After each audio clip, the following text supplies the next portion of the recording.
नंतर बातम्यांचा एक धावता आढावा घेऊया. पाहूया बातम्यांचं अर्धशतक. हत्तीणीची निगा राखण्यासाठी राज्य सरकार आवश्यक ती सर्व मदत करणार. डॉक्टरसह राज्य सरकार एक टीम तयार करणार. रेस्क्यू सेंटर आहार याबाबत सरकार याचिकेत सुप्रीम कोर्टाला आश्वस्त करणार. बैठकीत मुख्यमंत्र्यांचं वक्तव्य. सर्वोच्च न्यायालयातल्या प्रकरणामध्ये महाराष्ट्र सरकार पक्षकार होणार. महादेवी हत्तीण आणण्याबाबत सरकार सकारात्मक आहे. खासदार धैर्यशील मानेंची मुख्यमंत्र्यांसोबत झालेल्या बैठकीनंतर प्रतिक्रिया. आमची लेक आमच्या घराकडे पाठवा. नांदणी गावातील महिलांची आर्त हाक. गावातील प्रत्येक घरामध्ये भावनिक वातावरण. श्रावण महिना संपण्याच्या आत महादेवी परत द्या, गावकऱ्यांची मागणी. महादेवी हत्तीण परत येत नाही तोपर्यंत काळ भैरवनाथ यात्रा करणार नाही. नांदणीतील गावकऱ्यांची भूमिका. भैरवनाथ यात्रेमध्ये पालखी समोर महादेवी हत्तीणीचा सहभाग असायचा.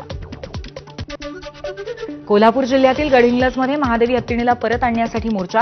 जैन बांधव मोर्चामध्ये मोठ्या संख्येने सहभागी. गडहिंग्लज शहरातील दसरा चौकातनं तहसीलदार कार्यालयापर्यंत मोर्चा. उपमुख्यमंत्री एकनाथ शिंदे आज दिल्ली दौऱ्यावर. शिंदे खासदारांसोबत बैठक घेणार असून इतर काही एनडीए नेत्यांच्या सुद्धा भेटी घेणार असल्याची सूत्रांची माहिती.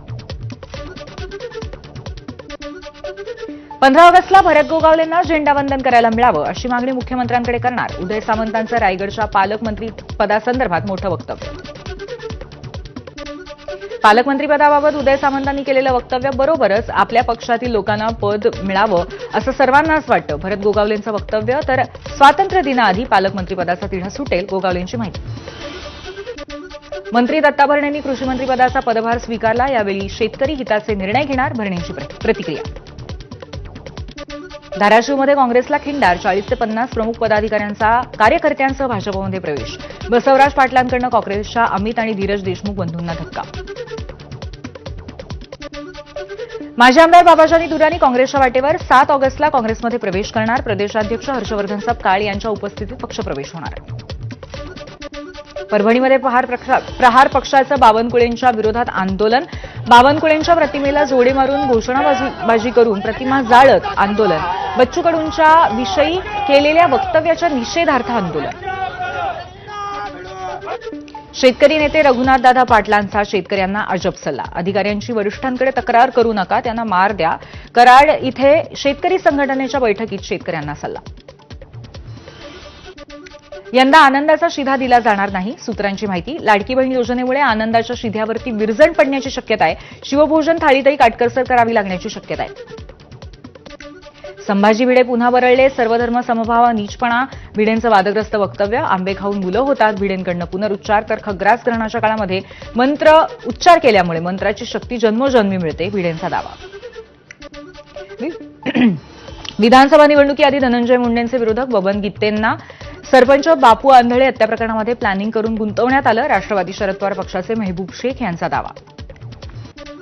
नाशिकमध्ये डिजिटल अरेस्टची भीती दाखवून गंडा घातल्याच्या अनेक घटना. वेगवेगळ्या क्षेत्रामध्ये काम करणाऱ्या चौघांना 1.25 कोटींचा ऑनलाईन गंडा. सायबर पोलिसात तक्रार दाखल. गुन्हेगारांचा शोध सुरू.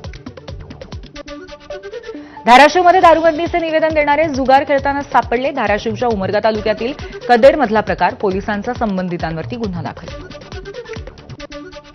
पुण्याजवळच्या कोल्हेवाडीमध्ये हवेत गोळीबार. गाडीला कट मारून घासल्याच्या रागातनं झालेल्या वादानंतर एकाचा पिस्तूल काढत हवेत गोळीबार. आरोपी अभिजित चव्हाणला अटक. पुण्यात विमाननगरातील पबच्या पार्किंगमध्ये गुंडांची बर्थडे पार्टी. रेकॉर्डवरील गुन्हेगार फिरोज शेखकडनं पार्टीचं आयोजन. बर्थडे पार्टीमध्ये जोरजोरात डीजे वाजवत भाईंनी घातला गोंधळ. सिंधुदुर्गाच्या कुडाळ तालुक्यातील मोरेगावामध्ये बेकायदेशीर बंदुका बनवून विकणाऱ्या तसंच वन्य प्राण्यांची शिकार करणाऱ्या 5 जणांना अटक. सगळ्यांना 7 ऑगस्टपर्यंत पोलीस कोठडी. वाशिमच्या उमरवाडी पाझर तलावाच्या सांडव्याखाली एका व्यक्तीचा कुजलेला मृतदेह आढळला. आत्महत्या की हत्या याचा तपास सुरू. दारू पिण्यासाठी घरच्यांनी पैसे दिले नाहीत म्हणून एकाने स्वतःचं घर जाळलं. नाशिकच्या उत्तमनगर परिसरातील भगवती चौकातली घटना आहे. मेळघाट परिसरामध्ये जीवघेणी प्रवासी वाहतूक. धारणी हरिसाल मार्गावरती गाडीला मागे उभं राहून केली जाते वाहतूक. पोलिसांनी मात्र दुर्लक्ष केलंय. आडवळणाचे रस्ते असल्यामुळे अपघाताची शक्यता आहे. वाशिममध्ये पोस्टाची कार्यालयीन वेळ सकाळी 9 ते संध्याकाळी 6 असताना सकाळी 10 वाजता कार्यालय उघडलं जातं. त्यामुळे निराधार पेन्शनसाठी आलेल्या वृद्ध नागरिकांना तात्काळत बसावं लागतंय. सिंधुदुर्गामध्ये गवा रेड्यांचा मानवी वस्तूमध्ये धुमाकूळ. कणकवली तालुक्यातील नागवे गावामध्ये तब्बल 13 गवा रेडे रस्त्यावरनं फिरताना दिसले. या गवा रेड्यांचा बंदोबस्त करावा अशी सर्वच स्तरातनं मागणी. अकोल्यामध्ये शेतातील कपाशीची झाडं अज्ञाताकडनं उद्ध्वस्त. शेतकऱ्यांचं मोठं नुकसान. ऐन श्रावणात पाऊस गायब झाल्यामुळे नांदेडमध्ये पिकांवरती किड्यांचा प्रादुर्भाव. शेतकऱ्यांना करावी लागते महागड्या औषधांची फवारणी. त्यामुळे उत्पादन खर्चात वाढ. मंत्री नरहरी झिरवाळांविरोधात राज्यभरातल्या अधिकाऱ्यांचं लेखणी बंद आंदोलन. चौकशी न करताच अधिकाऱ्यांवरती निलंबनाची कारवाई केल्याचा आरोप. तर अधिकारी ठोस कारवाई करत नसल्यामुळे निलंबन. झिरवाळांची माहिती. पुण्याच्या हिंजवडी आयटी पार्कमध्ये पुन्हा एकदा मेट्रो झेप ही खासगी बससेवा सुरू केली जाणार. वाहतूक कोंडी कमी करण्यासाठी एचआयचा निर्णय. कोरोना काळामध्ये वर्क फ्रॉम होम सुरू झाल्यामुळे ही सेवा बंद करण्यात आली होती. नागपूरमध्ये एका वटवृक्षाच्या वयाचा वाद. पर्यावरणवाद्यांचा वडाच्या स्थलांतराला विरोध. वडाचं वय 188 वर्ष की 40 वर्ष यावरनं वाद पेटलाय. पर्यावरणवादी म्हणतात नागपूरमधील तो वटवृक्ष हेरिटेज वटवृक्ष आहे, याला हात लावायचा नाही. त्यामुळे हा वाद आता कोर्टात जाईल. सण उत्सवांच्या पार्श्वभूमीवरती अकोला पोलिसांनी राबवली 1 दिवसाची विशेष मोहीम. सार्वजनिक ठिकाणी मद्यपान करणाऱ्या 100 जणांवरती कारवाई केली. नाशिकच्या अंबड एमआयडीसीमधल्या केंद्रीय वखार महामंडळाने कोट्यवधींच्या मालाचा परस्पर लिलाव केला. व्यापाऱ्यांचा आरोप. गोदामाच्या कंत्राटदाराने थकवल्यामुळे वखार मंडळाने मालाचा लिलाव केल्याचा आरोप. श्रावण शुद्ध पुत्रता एकादशीनिमित्त विठ्ठल रुक्मिणी मंदिराला आकर्षक फुलांची सजावट. यावेळी 25 प्रकारच्या 2 टन फुलांचा वापर. श्रावण पुत्रता एकादशीनिमित्त पंढरपूरमध्ये भाविकांची मोठी गर्दी. ढिसाळ सुरक्षा व्यवस्थापनामुळे दर्शन रांगेचं नियोजन कोलमडलं. गणपती बाप्पाच्या आगमनाला अवघे काही दिवस शिल्लक. शाडूची माती किंवा लाल मातीपासून तयार केलेल्या गणपती मूर्तींना मोठी मागणी. नंदुरबार शहरात 4000 कारखान्यांमध्ये 1 लाखापेक्षा अधिक गणेश मूर्ती. या गणेश मूर्तींवरती शेवटचा हात फिरवण्यासाठी कारागिरांची लगबग. जवळपास 5000 कामगारांकडून दिवस रात्र काम सुरू आहे. टॅक्सी चालक आणि रिक्षा चालकांना उच्च न्यायालयाने फटकारलं. न्यायालयाने ताशेरे ओढल्यानंतर याचिकाकर्त्या रिक्षा चालकांनी रॅपिडो विरोधातली याचिका मागे घेतली.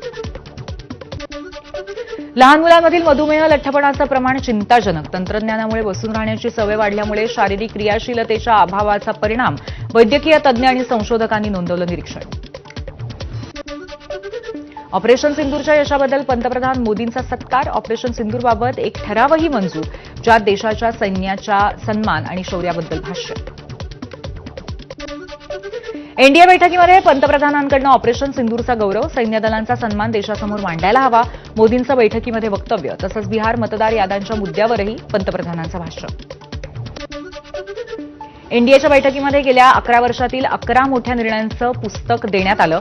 पहलगाम आणि ऑपरेशन सिंदूरबद्दल खासदारांसमोर आणलेल्या प्रस्तावाची ही माहिती आहे.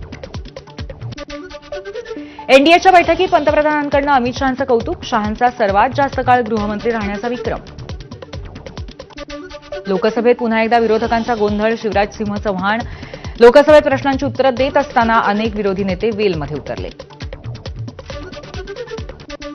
जागतिक व्याघ्र दिनी अदिती वाघिणीने 6 पिल्लांना जन्म दिल्याची राष्ट्रीय प्राणीशास्त्र उद्यानाकडून घोषणा. वाघीण आणि तिचे बछडे हे निरोगी आणि सुखरूप असल्याची माहिती. वाराणसीमध्ये गंगा नदीच्या पाणी पातळीत वाढ. नमो घाट राजघाटावरती पूरसदृश स्थिती. कुल्लू आणि मंडीमध्ये मुसळधार पाऊस. नद्या दुथडी भरून वाहतायत. चंदीगड मनाली महामार्ग अनेक ठिकाणी बंद आहे. ट्रम्प यांच्या आयात कर वाढवण्याच्या घोषणेचा भारताच्या औषध निर्यातीवरती मोठा परिणाम होणार. अनेक दुर्धर रोगांवरील औषधांचा आंतरराष्ट्रीय व्यापार बाधित होण्यासह औषधं भारतातही महागण्याची शक्यता आहे. अमेरिकेचे राष्ट्राध्यक्ष डोनाल्ड ट्रम्प यांनी टॅरिफ लावण्याची घोषणा केल्यानंतर अनेकांना फटका. जगातील टॉप 10 श्रीमंतांच्या यादीतनं बिल गेट्स बाहेर.